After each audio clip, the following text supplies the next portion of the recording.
میرے 2 سیاسی خاندانوں سے بہت اچھے تعلقات رہے ہیں، بلکہ یوں کہتے ہیں کہ گجرات کے چودھری برادران سے بہت اچھے اور شریف خاندان سے بالکل گھریلو مراسم۔ ہم ماڈل ٹاؤن میں تھے تو شریف برادران ایچ بلاک میں رہتے تھے۔ میاں محمد شریف مرحوم و مغفور والد ماجد مولانا بہاءالحق قاسمی سے بہت عقیدت رکھتے تھے۔ میاں شریف مرحوم اپنے تینوں بیٹوں کے ساتھ جامع مسجد اے بلاک میں نماز ادا کیا کرتے تھے، وہاں کبھی کبھی ان سے ملاقات ہو جاتی۔ اس کے بعد نواز شریف سیاست میں آ گئے اور اس وقت کی سیاسی روایت کے مطابق جنرل غلام جیلانی سے ہوتے ہوئے جنرل ضیاء الحق کی بیعت کر لی، بالکل اسی طرح جس طرح مرحوم و مغفور ذوالفقار علی بھٹو نے جنرل ایوب خان کو ڈیڈی کا درجہ دے دیا تھا۔ نواز شریف پنجاب کے وزیر اعلیٰ بن گئے اور ان کے سیاسی ملاپ کے بعد میں نہ پہلے ان سے زیادہ قریب تھا اور بعد میں تو بالکل نہ ہوا۔ میں نے انہیں اپنے دل میں بھرپور جگہ 1990 کے بعد دی، جب وہ اس چنگل سے باہر آئے، اور پھر میں نے ان کے لیے 200 نہیں سینکڑوں کالم لکھے، بلکہ ان دنوں میاں صاحب نے کبھی کبھار مجھے سٹیج پر اپنے ساتھ بٹھانے کی دعوت بھی دی۔ میں دیکھنے میں جو بھی لگوں مگر در حقیقت بالکل غیر سیاسی آدمی ہوں، مگر ان کی اس محبت بھری دعوت کو ٹالنا میرے لیے ممکن نہ تھا۔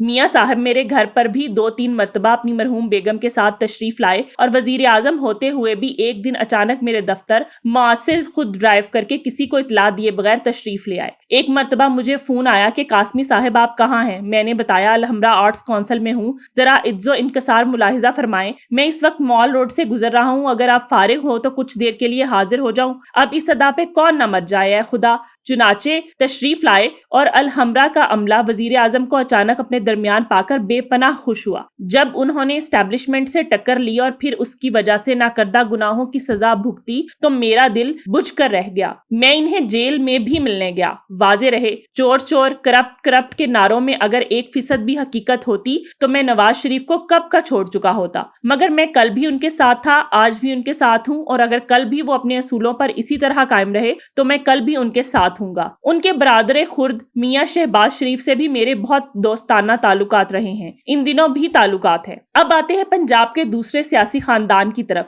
یہ گجرات کے چودھری برادران ہیں۔ کبھی ان دونوں خاندانوں میں بہت قرب تھا، مگر ان کے تعلقات کو کسی کی نظر لگ گئی۔ اب یہ تعلقات دشمنی میں تبدیل ہو چکے ہیں۔ کاش ایسا نہ ہوتا۔ چنانچہ میں آج بھی وہی کہوں گا جو کل کہتا تھا۔ میں اس خاندان کی کچھ اچھائیاں بالکل نہیں بھول سکتا۔ جب شریف خاندان سے ان کے مسائل چل رہے تھے اور چودھری پرویز الہی پنجاب کے وزیر اعلیٰ بنے تو میری حیرت کی انتہا نہ رہی کہ جب چودھری پرویز الہی کی گاڑی اور ان کے سارے پروٹوکول کو اپنے گھر کے دروازے پر پایا۔ میں نے پوری گرم جوشی سے ان کا استقبال کیا اور ان کے معانقہ میں بہت محبت تھی۔ ہم کافی دیر بیٹھے گپ شپ کرتے رہے۔ دوپہر کے کھانے کا وقت ہوا تو میں نے ملازم کو کھانا لگانے کا کہا اور ہم نے گھر میں جو دال روٹی تھی اس سے لذت کام و دہن کا کام لیا۔ میں اس روز چودھری صاحب کی خاندانی روایت سے ایک بار پھر بہت متاثر ہوا کہ اختلافات اپنی جگہ مگر یہ تعلقات پر اثر انداز نہیں ہوگا۔ تاہم اگلے روز برادرم شعیب بن عزیز نے اخبارات کو خبر جاری کر دی کہ عطاء الحق قاسمی نے پنجاب کے نئے وزیر اعلیٰ کے اعزاز میں اپنے گھر پر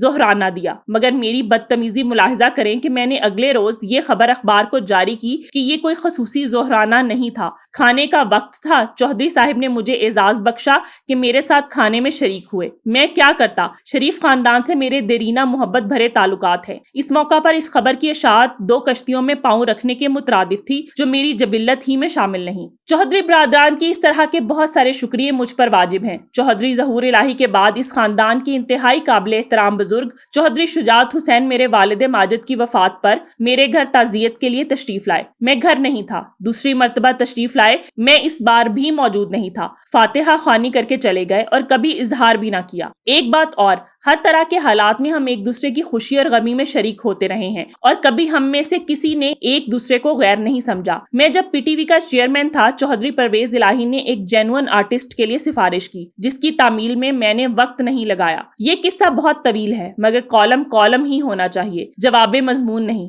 بس آخر میں یہ کہ اس جنگ کا اختتام کسی اچھے پوائنٹ پر ہونا چاہیے۔ چودھری کو پنجاب کا وزیر اعلیٰ بننے کی مبارک۔ رؤف کلاسرا کے ان الفاظ پر بے حد معذرت کے ساتھ کہ چودھری پرویز الہی آخر دوبارہ وزیر اعلیٰ بن گئے، چاہے خاندان ٹوٹے، خون سفید ہوا، گھر میں ڈانگ سوٹے چلے اور کزنز نے گلے کاٹے۔ اگلے جملے بہت سخت ہیں، اپنی روایتی آنکھ کی شرم کی وجہ سے چھوڑے جا رہا ہوں۔